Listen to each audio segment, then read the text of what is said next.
so I got the idea to start. A lot of people aren't gonna like this. I don't care. I decided that I got the idea to start sharing sex stories, personal stories, different, maybe just different stories in general. But a lot of them will probably revolve around my sexual experiences. One, because they're highly entertaining for others. Two, two, because it's good for me. It's a good healing practice for me just to get these things out. Three, because it's part of who I am, and I'm really trying to embrace who I am. I have this tendency of not necessarily becoming holier than thou. That kind of is the effect of it that I have to work out, the ego effect of it. But I do tend to get a little too stoic in just my daily existence, particularly like as I'm trying to apply disciplines in my life.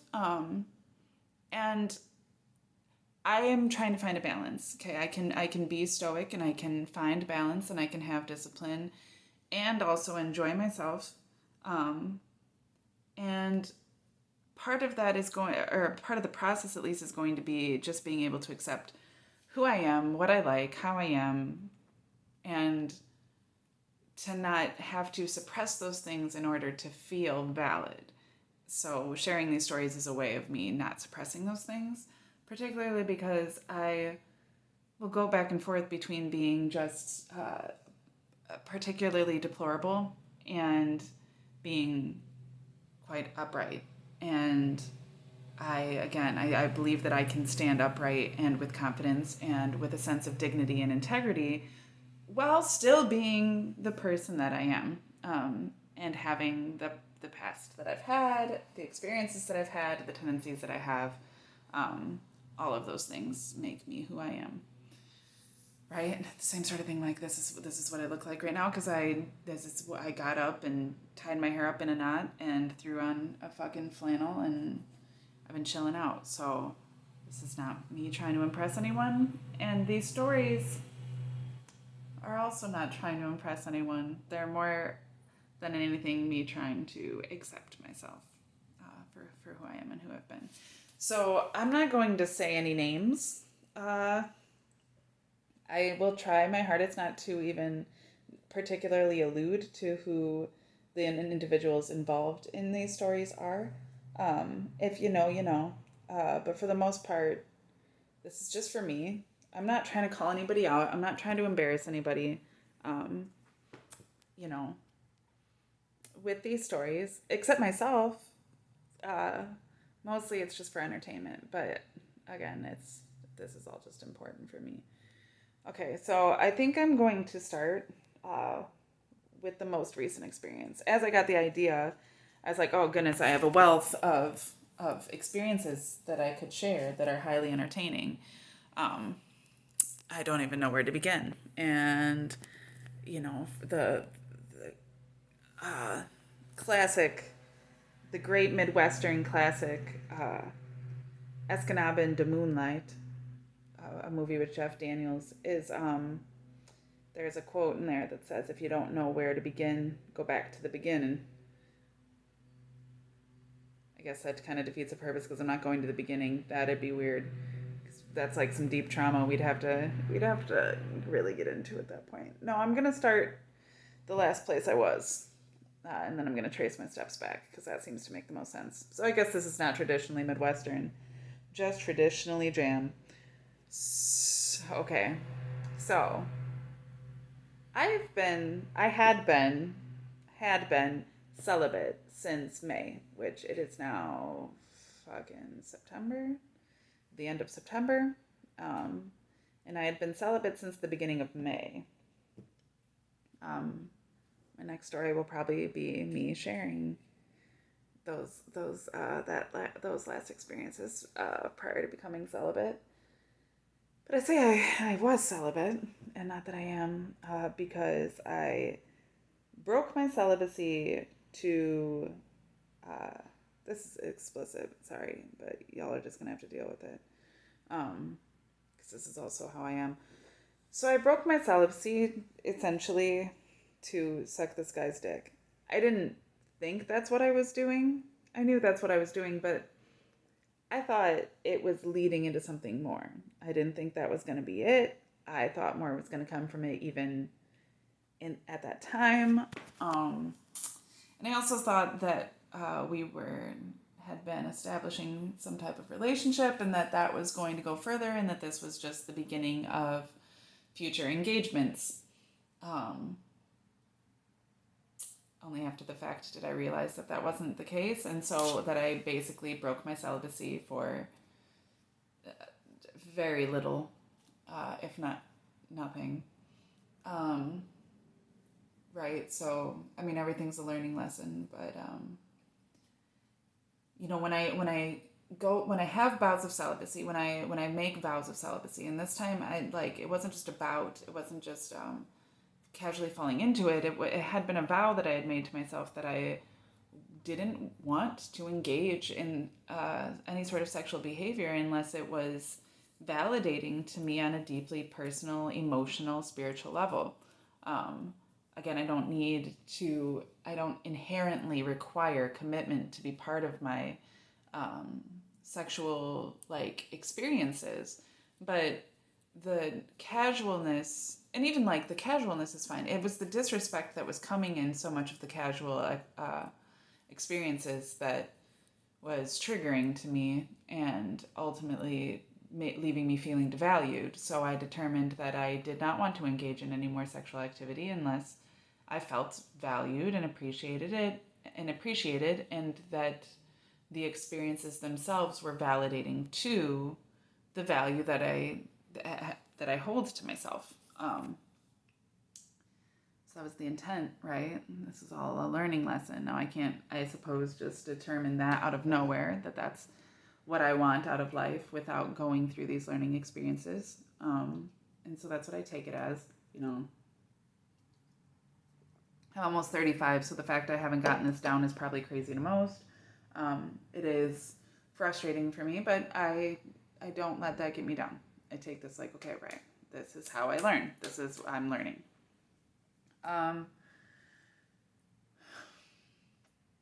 So I wasn't intending on engaging at all sexually. I was intending on not engaging at all sexually with anyone.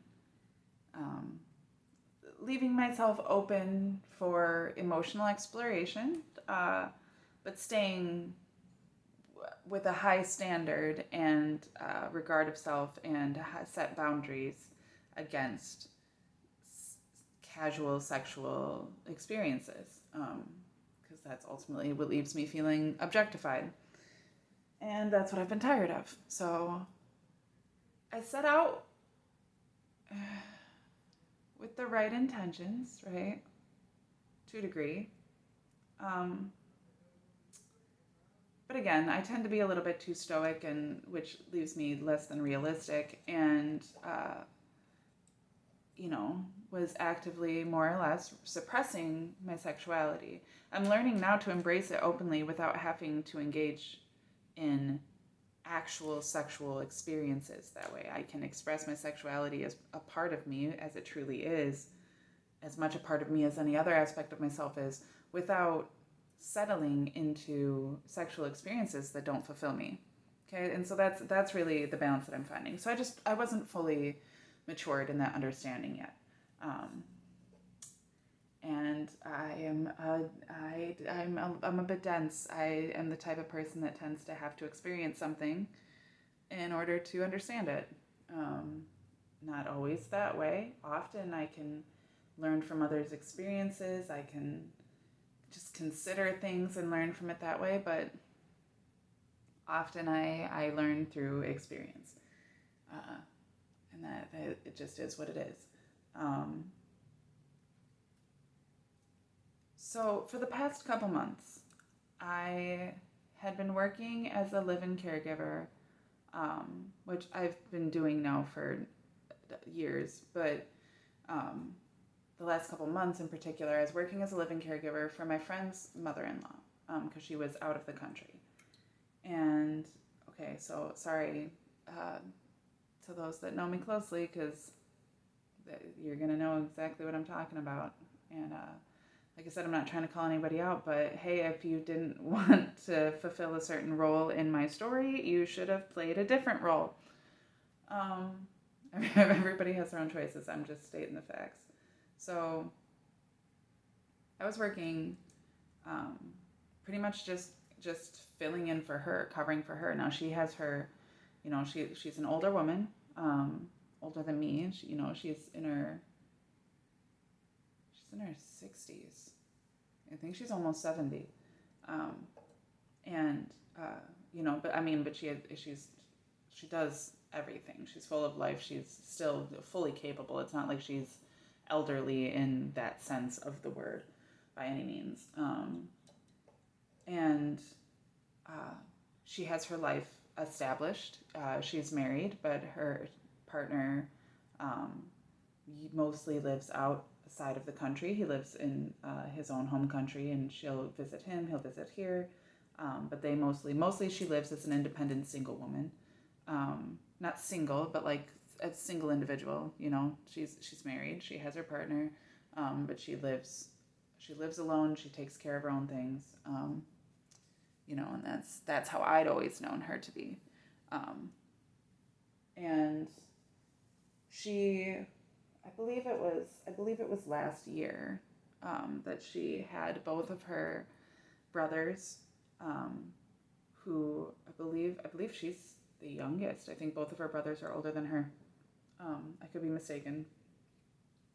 But she had her brothers move in with her, so that she could care for them because they're both disabled. Um, Developmentally, disabled, with an undisclosed disability that runs in the family. Um, Not terribly physically disabled, but they are to a degree. They have I mean, I didn't know her one brother. He'd passed. Um, but there is some slight physical disability, to a degree. Most of it, though, I would say is attached to the mental, um, and the fact that they're just aging. The brother that I was caring for is 73, and um, when I first started working, she had planned to go out of the country, to visit friends and to visit family and to visit her husband for 2 months, which is an extended period of time, obviously. And so she wanted to make sure that there was somebody that she could trust. She hoped that there was somebody that she could trust to cover for her and to fill in her space, so that she could take that trip and she could do it without worry, and she could go do the things that she needed to do, knowing that everything would be taken care of, essentially, right? And good help is hard to come by. Uh, if you're somebody that's ever needed help, then you would know that to be true. um, it's an unfortunate truth, particularly in this country. So, my friend had, asked me a few months in advance about it, and at the time I was staying with, oh goodness, I mean, this whole past year, most of my time I was in Austin, and it was a wild ride. And I stayed with multiple different people, women specifically, who are just off their rockers. I don't mean to judge that way, but I like just drama loving people that just stay involved in drama. I avoid it at all costs. And these people love it, talk about it constantly, watch it on TV, watch it in movies, keep people around just because it's drama. Like, there's not a day that goes by that isn't some just stressful situation. And I can't handle it, to be honest. I really can't. I can, obviously, because I did, but it's not something I enjoy doing, take any pleasure in, and it's something I very much like to avoid. Um, so that just, and like, I would say that even like the last time, like, I almost like had less respect for the last person that I stayed with in the end, for the fact that they portrayed themselves to be somebody more like me who doesn't like those things and tries to avoid those things and is generally responsible, only to show that they are just caught up in the same things and that they do enjoy the same sort of things and they are capable of just as much insane, acting out and stuff like that. And like, I mean, I almost prefer people who are upfront about how crazy they are. I mean, that's why, the client that I had in Texas, in Austin, my last client, uh, was mostly upfront. Now, they were stealing from me, and they were, stealing from others, and they were involved in a lot of illegal activities, and they had tried a lot of messed up shit. But at the same time, so much of who they are as a person that way, they put right on display. Maybe not to everyone, but to those in their personal space and to me in particular. So like, I can't really judge. I have a level of respect for people that are outright. And then the next person I stayed with, which was the last person I stayed with, sister, I I have as much respect for them as I had really from the get-go. I, I, I, I loved them for their children. Their children are incredible people. I learned that there was a lot of drama and just stuff that I just don't agree with, that is in the family and stuff like that. But that's not my family. That's not my issue. Um, Obviously, I had to protect myself from those people because of the things that they're involved with. But at the same time, like that person was never. They were always very upfront about the type of person that they are and the type of things that they're capable of and the type of things that they're willing to do just for petty entertainment, if not some sense of petty control over things and stuff like that. And like, they didn't lie about those things. So like, I can't, I don't have a loss of any sort of respect for them in that sort of way. I just never had the most to begin with, I would say. And I try not to shit talk people. But all of that is to say that, like, I had been incredibly stressed out for an extended period of time and was also in a constant position, regardless of where I was staying, of having to protect myself, which gets terribly exhausting. And so then moving into this position where I was caring for this woman's brother while she was out of the country was somehow an incredible blessing in that way, but was also like a different kind of stress, right? To the point where like I still wasn't getting a break at all and was still kind of in this defense mode. And right prior, and I think largely in part it was because of all of the anticipation of her being out of the country, the change of having somebody new come in and start caring for him, all those different things. The client had started to decline and had been put onto hospice care. So as the woman that I was covering for was planning on leaving the country for 2 months and having me come and stay in her place and pretty much just fulfill all of her responsibilities in that time outside of like very personal ones, just caring for the home, caring for the dog, caring for her brother. At that time, he had been moved into a position of us believing that his health would likely be continuing to decline to the point of becoming deceased. It wasn't necessarily the plan, but it was something that we had planned for on the off chance that that was the case. And there was really no saying what was going to be the case, but based on her other brother who had recently passed, who shared the same sort of disabilities, that's kind of what we were going off of, and there was reason to believe that things would continue to progress in that direction. So as she was leaving, and like she really didn't want to even at that point. She was really concerned about it. She was super stressed, worried that things weren't going to be okay. And that me coming in, being half her age,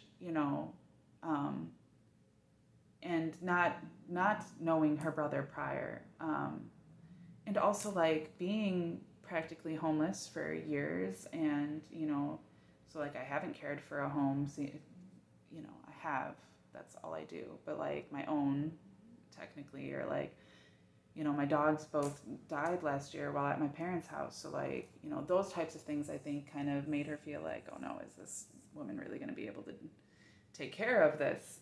This is a lot. It was a lot for her. So I think the anticipation was that it would be even that much more for me. It was just a blessing all around for the fact that it wasn't. I really was well prepared for everything that I came across. I was actually more prepared than I think anybody else would have been in that position, just given everything. And it was a blessing on both sides. It was what it needed to be. I was the right person for the job, and I did a good job. I, you know, so but I was under a lot of stress. It was so much less stress than I'd been under, considering the things I was going through in Austin prior to doing this job. And like I said, for months, so this was 2 months of a seeming break from so much of the chaos. But at the same time, it was, career-wise, it was more responsibility than I've really ever had in a singular position. Now, I have taken on every one of those responsibilities in a different way, in different positions, and it was kind of the cultivation of all of those things, which is why I was able to do so well. But at the same time, that also is part of why it was so incredibly stressful, right? And so all of that made it easy in my celibacy to kind of just shut things off. And like, I was not looking to go out and meet anybody, to try to get laid, to try to deal with any of that, because all of that has always just been me taking on external energies that then I just have to work through. And it was like, I'm already working with enough. I'm not even looking for that, right? So like, I was fine. I was good. I was totally fine. But before she left, the woman that was caring for me was talking about her neighbor who, like, I think she, she even admitted that she had hopes that maybe he and I would have something, that, given the person that I am and my capacity to care for all of these things, and being a more traditional woman that likes to care for all of those types of things within the home, and him being a traditional man that likes to care for the things outside of the home, and us both being hard workers and being close in age and both being single, she thought maybe this would be a great opportunity for us to come together and kind of have a thing. And I think there was the hope that if that were to happen, then I would be able to stick around and continue to do the work. When my plan was to come in for the 2 months and then to leave, to care for what I needed to care for, and then to continue doing what I've already been doing for myself.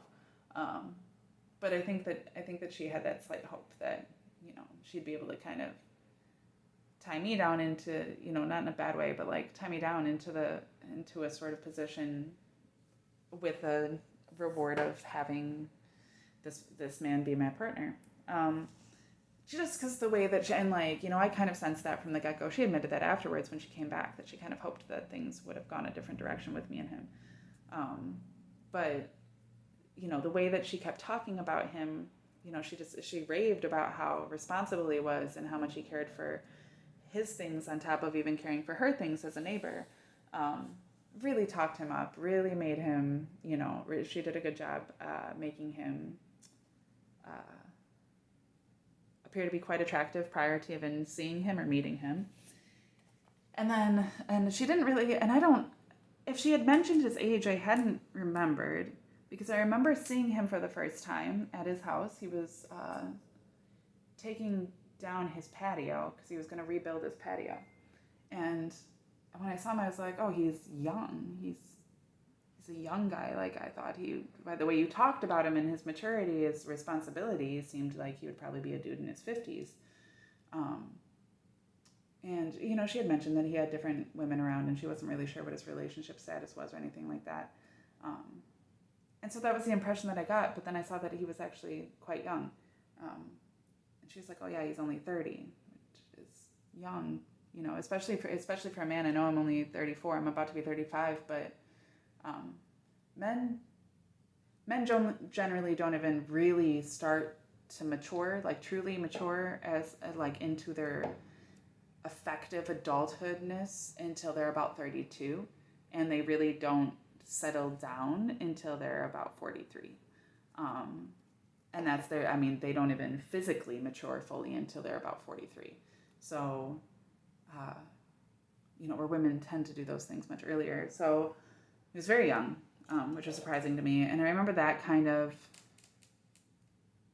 making me feel some type of way where I was like, okay, so he's, it made him more attractive to me. Not that he was younger than me necessarily. I don't always like dudes that are younger than me. I don't often even like dudes that are younger than me.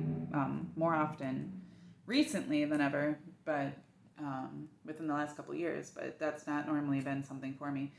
But I had been thinking that he was like in his 50s. And the fact that he was only 30 was like, oh, damn, he's really on top of his shit. But then, like, I mean, he was not my type. Necessarily, I don't really have a type because I like short dudes, I like tall dudes, I like chubby dudes, I like muscular dudes, I don't, but that's like, I normally don't like skinny dudes, and he is skinny. Um, and like, yeah, he's just like a petite guy, and like with very straight hair, like so straight. It's so funny to me because his hair is so straight, and that's striking to me. Like, I generally like guys with textured hair. Um, so, he, I mean, he's attractive. He's physically quite attractive. He wasn't really my type, and like, but again, I don't have a type. I don't even care about those things really. That's like completely secondary. So I was like still weighing out my attraction to him. But I remember watching him with this one girl in particular that kept coming to the house, and she was, I think, like his main close friend, who he said was not his girlfriend, but I think she wants to be his girlfriend. I think she knows that she's not his girlfriend, but I